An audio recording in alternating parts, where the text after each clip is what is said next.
So, hello, Justice of the Peace. How are you? Justin Levine, how's it going? I'm really good. Good to see all of you.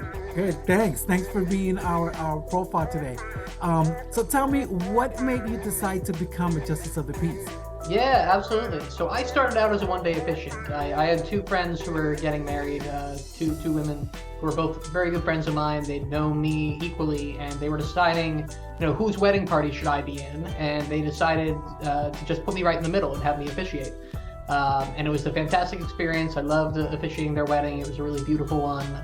They're two great friends, and they actually ended up getting married to each other the very same day that the Obergefell ruling came down, and same-sex marriage was legal across the country. And it was a really special thing. It was already legal in Connecticut where they were getting married, but it worked out really well. So I started out as a one-day officiant and kind of started doing it for other folks as well.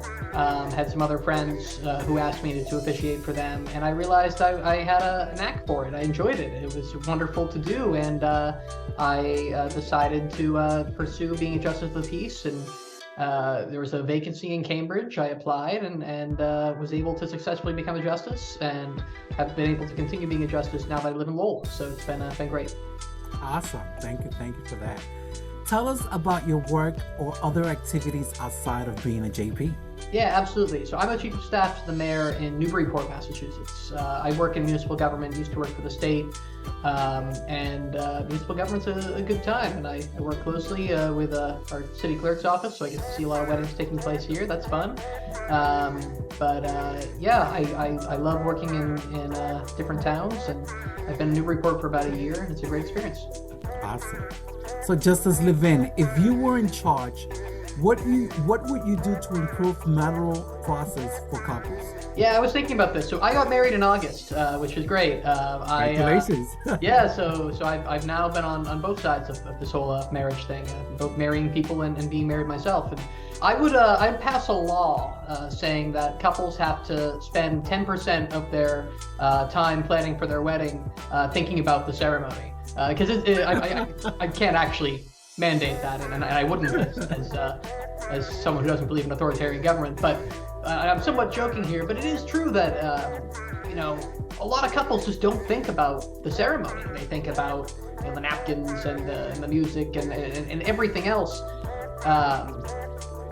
But the ceremony just has such potential to really add so much meaning, and it really is the reason that everyone's being gathered for it. So I had a wonderful ceremony. We had a fantastic officiant who I loved. It was I got married in Connecticut, so I couldn't use a Massachusetts justice, which was very sad. But had a great officiant, and very lucky for that. And I'm lucky that both my wife and I wanted to spend some real time thinking about our ceremony. But I just wish everybody would. I think it's so valuable.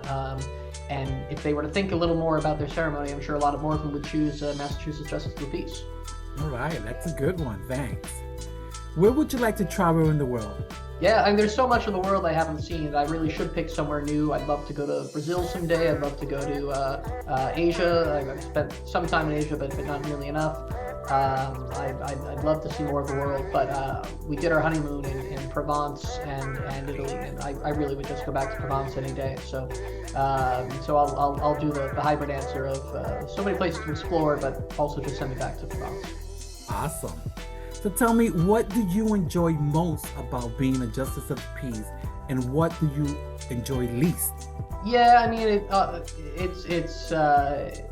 it's probably a pretty cliche answer, but I just love meeting the people. And you're getting to meet them in such an important and special day in their lives.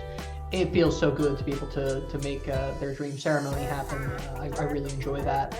And I've gotten to meet some fantastic people and really help them think about what would be special for them and make that a reality. So can't beat that.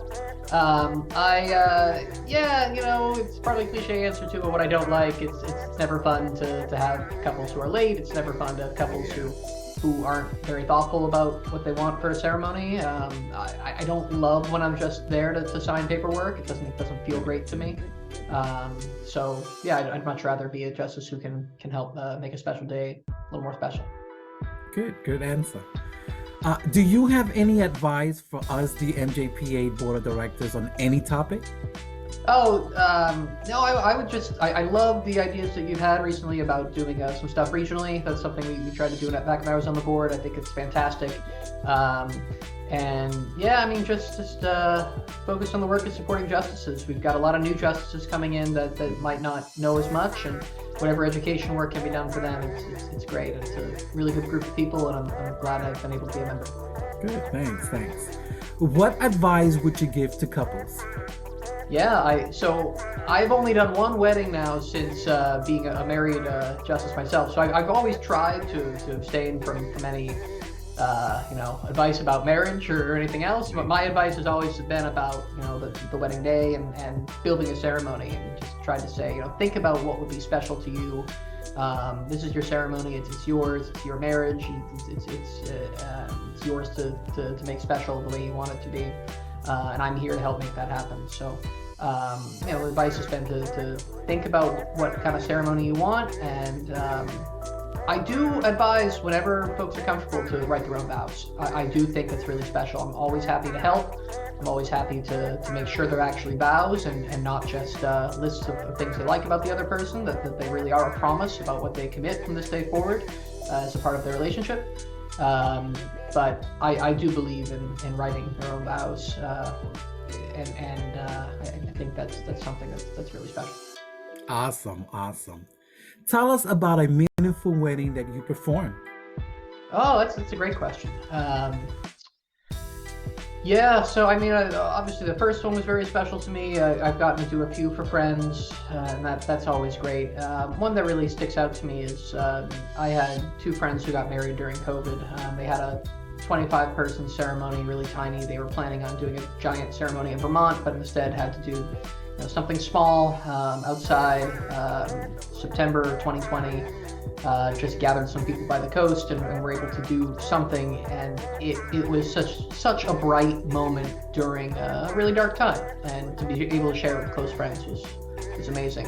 I was very lucky that I got to do a number of weddings during COVID. I wasn't driving, I didn't have a car, and I wasn't taking public transit, so I would ride my bike from my house in Cambridge down to the Esplanade or Public Gardens or other places and do weddings for folks out in the streets of Boston, which was great. But this wedding for friends during COVID was very special. Awesome. So everyone gets this great question. Yeah. What is your least favorite vegetable? This is gonna be so boring. I don't think I have one. I like Really? vegetables. I think I eat them all.